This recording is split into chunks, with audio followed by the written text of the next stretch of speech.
Hello INNOV8 class, I hope everyone's doing well. Here is a video about how to model our game player pieces.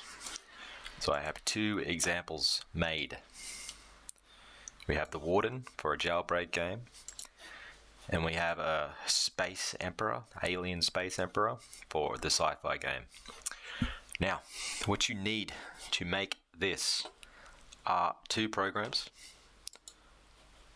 We need Fusion and we need Illustrator, Adobe Illustrator, Fusion 360. And the last thing you need is a picture drawn roughly as big as an A4 page with nice thick black lines. The more contrast the better, the cleaner the better, but we can kind of make it do with whatever we've got. Alright, so here's the example of what we're going to do for our picture, the Space Emperor, the Space Alien. We go to Fusion, we go to Illustrator.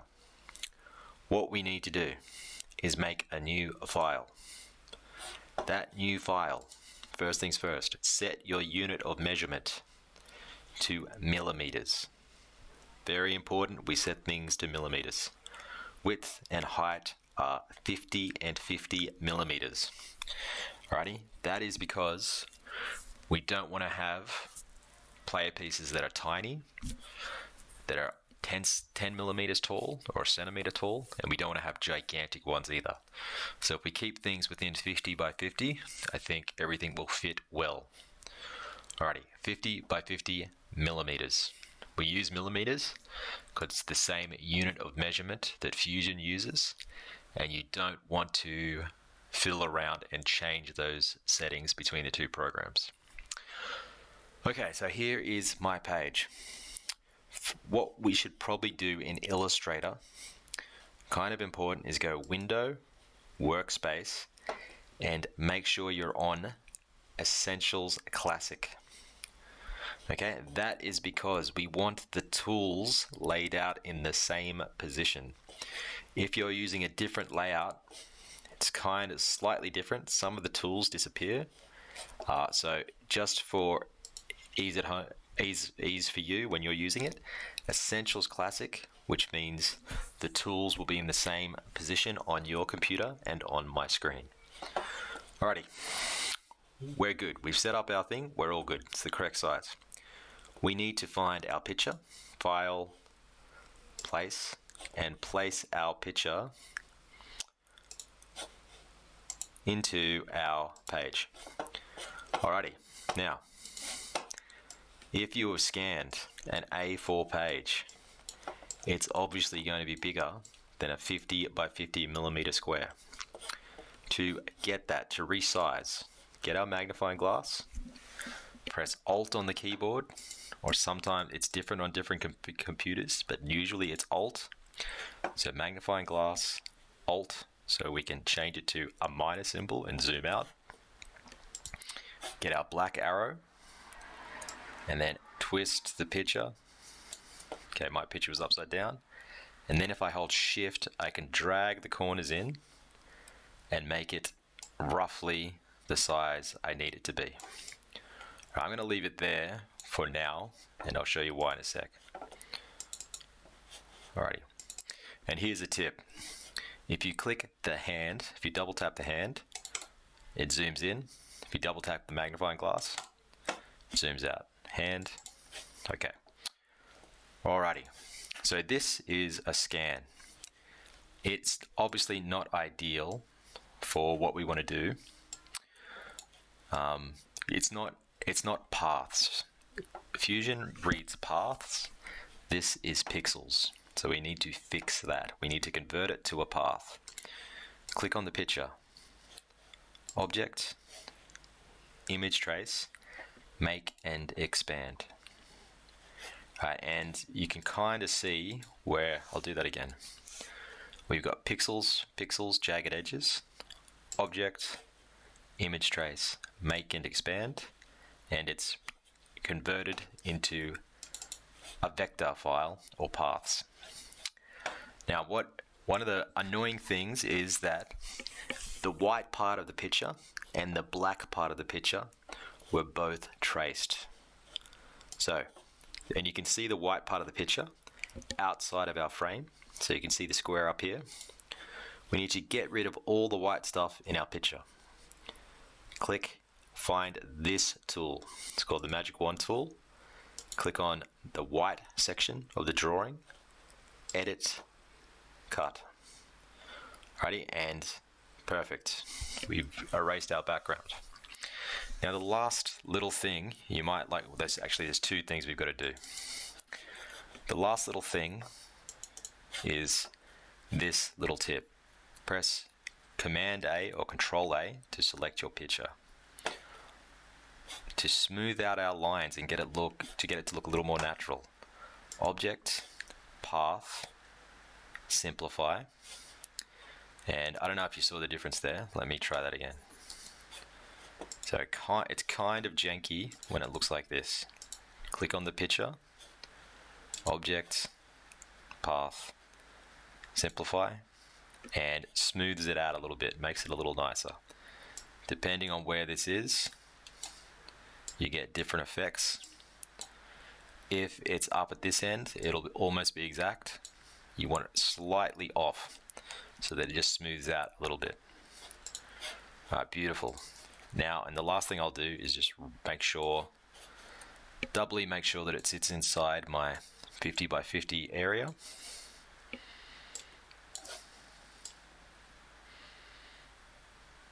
There we go. Excellent.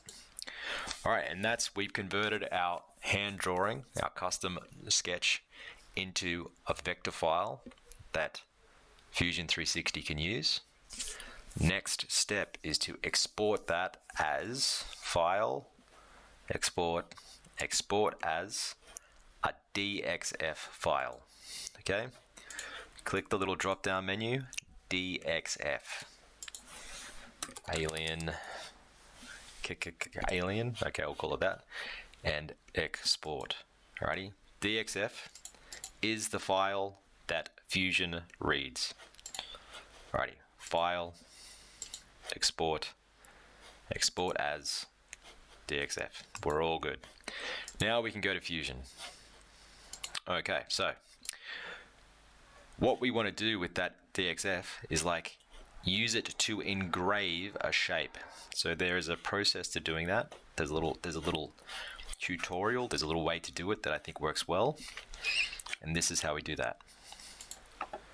Alrighty, so if we're looking at a totally new file, click Insert, DXF, click on this face. So that's the black back plane, okay, back plane, front and bottom. Click on the back. File. Select DXF file. Alrighty, now that's all good. Make sure unit of measurement is millimeters. Right, if it's set to feet, it will be 50 feet high. If it's set to meters, it will be 50 meters high. Make sure we use millimeters so we know exactly how big our object is. Right, and what I also like to do is, this isn't necessarily 100% required, but I like to put it closer to my beginning point, just because I think it's easier to use. Oh, I think I just deleted. Insert, DXF, file.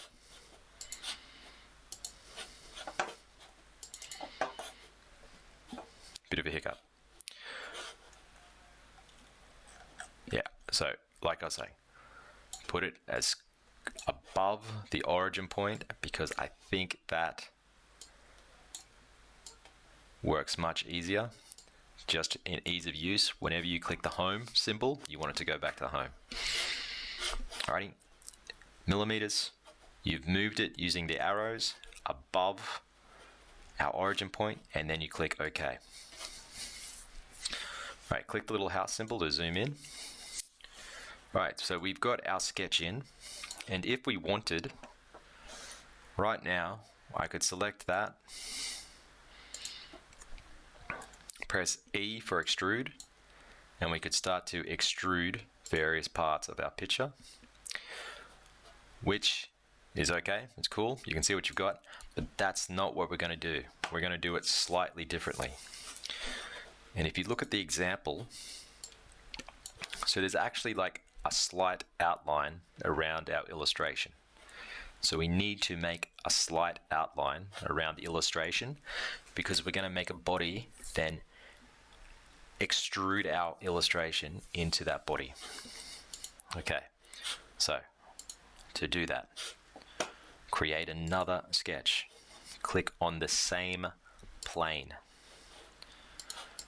And what you want to do is get your spline tool from the top menu. Hopefully we remember the spline tool. I'm tracing around the outline. Doesn't need to be exact. It's a few millimeters either side of the illustration that's already there. Alright, almost. I'll make this as quick as possible.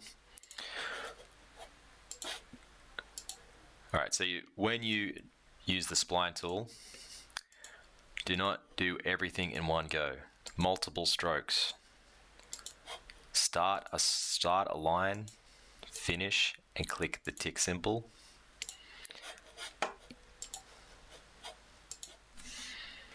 Okay. That is how you get nice controlled pictures.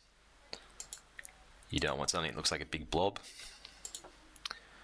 And remember, we have to make sure when we trace, it's a enclosed area. I'll show you what I mean really quick. Alright, so that's almost done, except for down the very bottom here, our two dots don't actually cross over. Once they cross over though, it becomes highlighted blue and we know it's good. You can also move and edit your line slightly at this point to get a little closer tracing, but it's not really that important. You kind of just want a border. Okay, these are cartoony sort of things. They don't need to be technically 100% accurate. A little messy, a little cartoony, that's good. It's a board game. We want to make it fun. Alright, next step is to finish that sketch. Alrighty, so what we've got is something that looks like this. You have a big outline, and then you have your fine details. To make your player piece, here is the next step. Click on the outline, extrude or press E, and you're actually going to extrude backwards. So we're going to extrude in that direction. E minus 16. Alrighty, so we've made the body that our illustration will be engraved into. E for extrude, negative 16. Beautiful. We have our surface to put our illustration in. Now, click on your details. E for extrude, minus 0.7. Why 0.7? Just because from experience 0.7 is deep enough to see the details but not too deep to make the 3D print look messy. Alrighty, so you might notice now that the picture's gone, find sketch, click the arrow next to your sketches, click the alien sketch back on, all these little details, E minus 0.7. E minus 0.7. Click, click. You can try to do them all at once, although from experience, you tend to accidentally click on the wrong bit and it makes it super messy. So maybe do 3 or 4, 5 bits at a go. Cut them out and then move on to the next bit. Right, I'll try and do this as quickly as possible. E for extrude, negative 0.7.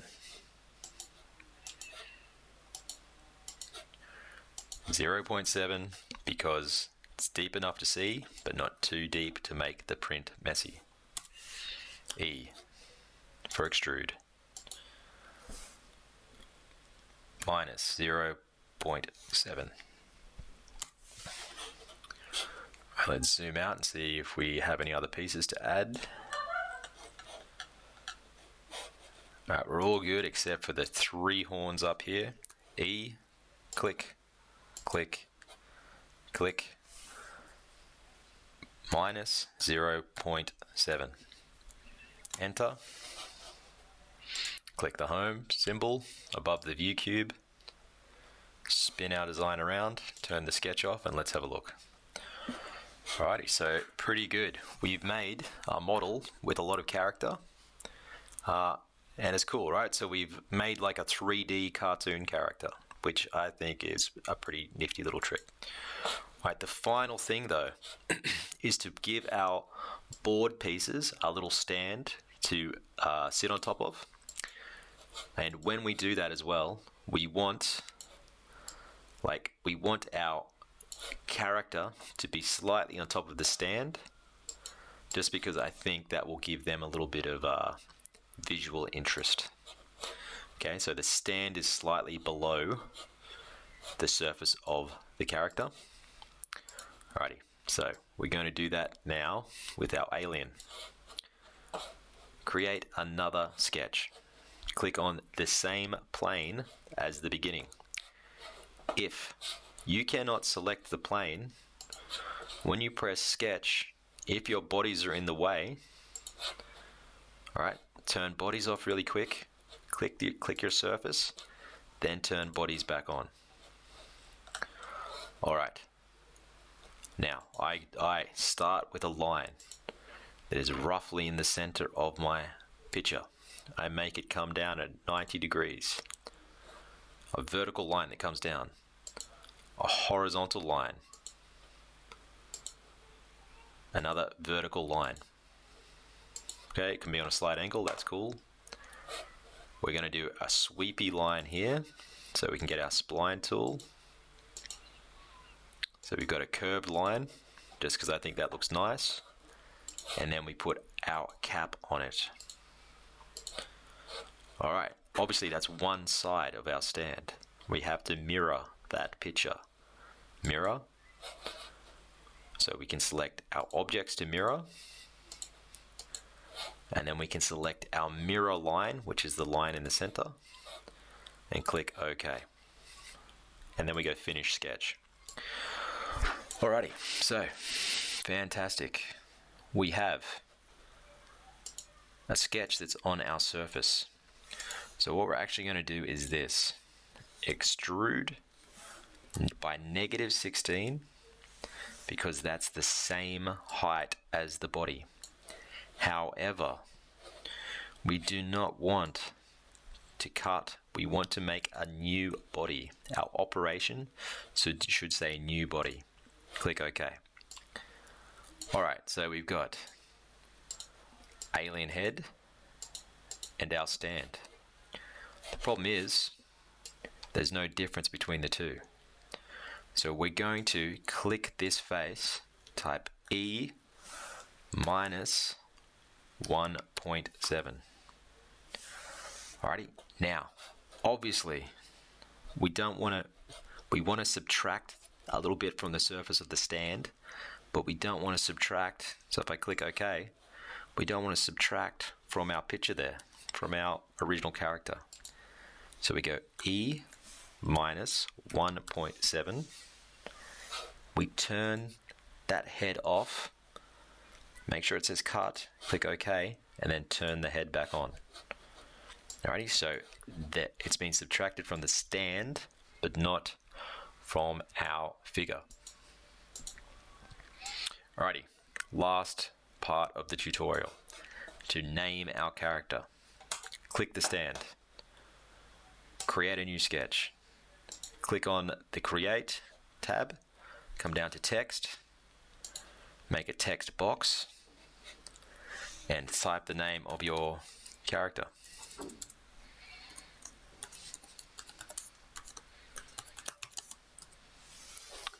Right, evil alien. Now, that's not how you spell evil. Alright, so if the text is too big, obviously we just come here, change our text size, and it now fits. Okay? If it's centered to one side, we can center it in the middle. We can choose a different font. So we can find a font that kind of matches our... Oh, cool, that's frozen. All right, yeah, we can find a font that has matched our style. Excellent. Click OK. How do I move that? Move and copy. I'll move it down slightly. Okay, that's not working. Whatever. All right, we have our text on our surface now. Select the text. E again. -1.7. That will cut into the stand, subtract from the stand. Alrighty. Character name, stand.